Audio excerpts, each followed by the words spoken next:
We are living in exceptional times. For the first time in modern history, our world is facing a worldwide pandemic with all that it requires to transform our way of life. It's not yet known how drastic it will be.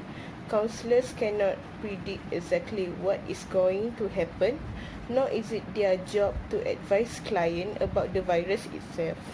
However, during this time of turmoil, what they can help with is the fear and anxiety that surround the uncertainty. Through their practice, they are both quite comfortable with the fact of life through anxiety is neither safe nor beneficial for their clients, and so it is part of their job as a therapist to do all they can to further elevate their clients' concern. Expand our viewpoint, we can keep in mind that while we are experiencing unprecedented measures to protect our communities, adversity and insecurity are not new to human life. They are still in a multitude of various contexts. It's just that they are louder right now. Via schooling, practice and continued preparation, professionals are better prepared to support their clients in this situation. But considering that their own distress rate might be elevated at this period, it may be good to know like they have a few different tools in their toolbox and to work about any of unique factors like are impacting clients' life right now. Counselors provide tools to create a conversation that reach beyond relational first aid. Although it is a helpful technique for emergency mental health treatment, what they are now experiencing is a crisis that would take healing calculate in months rather than days or weeks. The consequence of this virus would not only have an influence on well-being, but will also have an influence on their clients in terms of sorrow and death, as well as on cultural, work and schooling. They might also have clients experiencing migrant migration or shifting family circumstances. Counselors ought to be willing to assist this healing just so they themselves become impacted.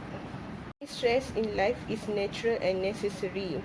The hormonal cortisol, when produced in limited quantities, it is when we encounter regular levels of stress, effectively maintains our body and our organ energized. It can also help motivate us to do things or to protect ourselves as needed.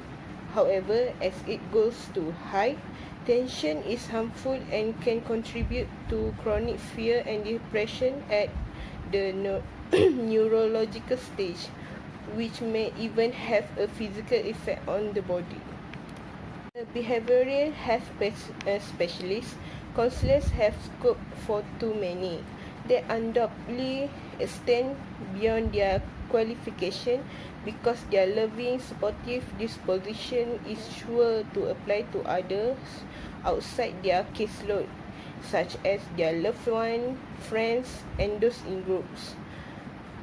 Although it is a blessing to be able to support someone, they are not allowed to think about themselves in the process. Truth is, while they hold space for others, they are likely to be reminded of the very similar feelings they have for experiencing this at the same time. Like everybody else, they are influenced. They also need to take time to process, take a moment to think about where they are, what they need, and how they can adjust to find their own way closer to balance. Self-awareness is sometimes minimized, but it is a vital first step before any other element of self-care can be intentionally practiced. Counselors are also fit with a self-care toolkit that lets them deal with life stressors. Even those who have enhanced these skills and practice them actively, the suddenness, uncertainty, and severity of a global pandemic has likely magnified present stressors adding new stressor and place a responsibility on their ability to adapt. In addition, the likelihood of becoming empathy is also affected by the imbalance of others, such as reacting to the harmful effect COVID-19 has had on others in their treatment.